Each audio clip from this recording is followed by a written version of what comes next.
வணக்கம். பிக் பாஸ்ல வந்து பார்த்தீங்கன்னா, காமன் மேன் அப்படின்னு ஒரு நிகழ்ச்சி நடத்துறாங்க. இதுலேருந்து ஒரு சிலர தேர்ந்தெடுத்து அவங்க வந்து பிக் பாஸ் வீட்டுக்குள்ள போவாங்க அப்படின்னு சொல்லியிருக்காங்க. இது காமன் பீப்புள்.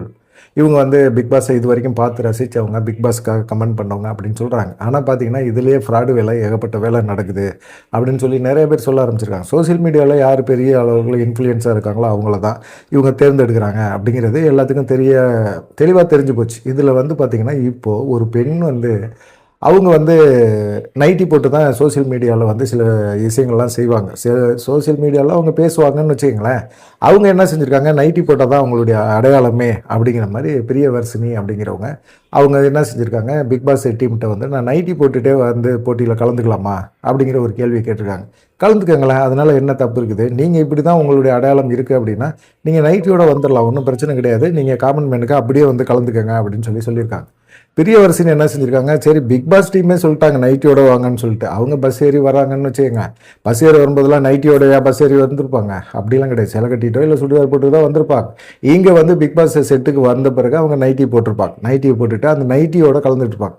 கிட்டத்தட்ட இதில் வந்து பார்த்தீங்கன்னா 1,00,000 பேருக்கு மேலே கலந்துருக்காங்க. இதில் நிறைய பேர்த்த வந்து இவங்களாவே வெளியேற்றிட்டாங்க. பிக் பாஸ் டீம் வந்து இவங்களையே அப்பயே கழிச்சு விட்டாங்க. சிலரை மட்டும் வச்சுக்கிட்டு ஒரு 50 பேரை மட்டும் தேர்த்தி அதுலேருந்து ஒரு 10 பேர் செலக்ட் பண்ணுவாங்க. அதுதான் பிக் பாஸோட எண்ணமே. இந்த 50 பேர்லேருந்து 10 பேரை செலக்ட் பண்ணுறது இருக்குல்ல, அதில் வந்து பிக் பாஸே சில டிஆர்பிக்காக சிலர் வந்து பயன்படுத்திருக்காங்க. பிரியவர்சினியும் அப்படி தான் பயன்படுத்தியிருக்காங்க அப்படிங்கிற குற்றச்சாட்டை சொல்கிறாங்க.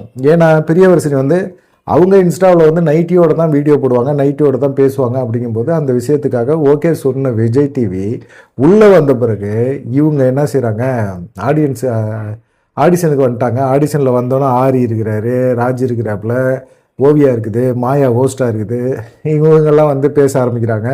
பேச ஆரம்பிக்கும் போது பார்த்தீங்கன்னா, என்னங்க இப்படி நைட்டியோட வந்துட்டீங்கன்னு ஆரி கேட்க ஆரம்பிச்சிட்டாரு. நைட்டியோட தான் வர சொல்லியிருக்கிறாங்க அப்படிங்கிற விஷயமே எப்படி வந்து இதாக இருக்கவங்களுக்கு தெரியாமல் இருக்குமா? போஸ்ட் பண்ணுறவங்களுக்கு தெரியாமல் இருக்குமா? இல்லை வந்து செலக்ட் பண்ணுறவங்களுக்கு தெரியாமல் இருந்திருக்குமா? அதெல்லாம் தெரியும். ஆனாலும் வந்து அவர் ஆரி வந்து அப்படி ஒரு விஷயத்தை கேட்கறோன்னா இந்த பிரியவர்சினிக்கு வந்து ஒன்றுமே புரியல. என்ன பேசுறதுன்னே தெரியல, என்ன சொல்கிறதுன்னு புரியல. அவங்களுக்கு ஒரு மாதிரி தர்ம சங்கடமாயிருச்சு. என்ன பண்ணுறதுன்னே தெரியல.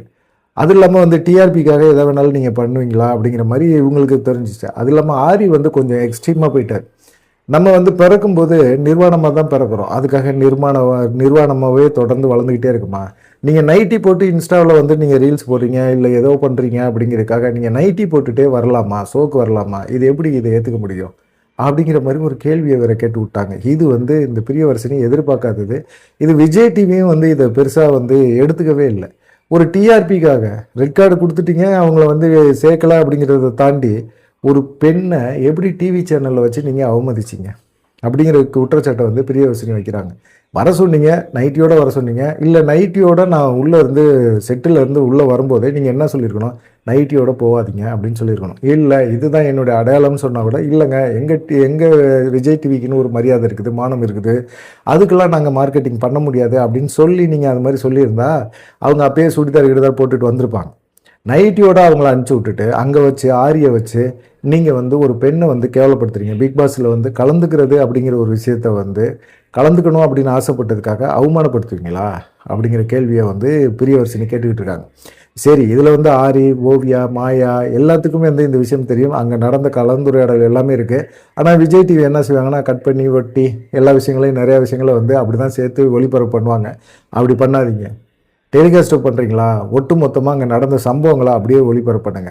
அப்படி நீங்கள் ஒளிபரப்பு பண்ணலீங்களா, என்னையை நீங்கள் அவமானப்படுத்துகிற மாதிரி பிக் பாஸுக்காக நாங்கள் ஆசைப்பட்டு நாங்கள் வந்தோம்ல, ஆடியன்ஸாக வந்தோம்ல, எங்களை நீங்கள் தொடர்ந்து அவமானப்படுத்துகிறீங்க, மக்களை வந்து அவமானப்படுத்துகிறீங்க, பெண்களை வந்து அவமானப்படுத்துகிறீங்க அப்படிங்கிற மாதிரி பிரியவர்சினி இப்போ பேசிகிட்டு இருக்காங்க.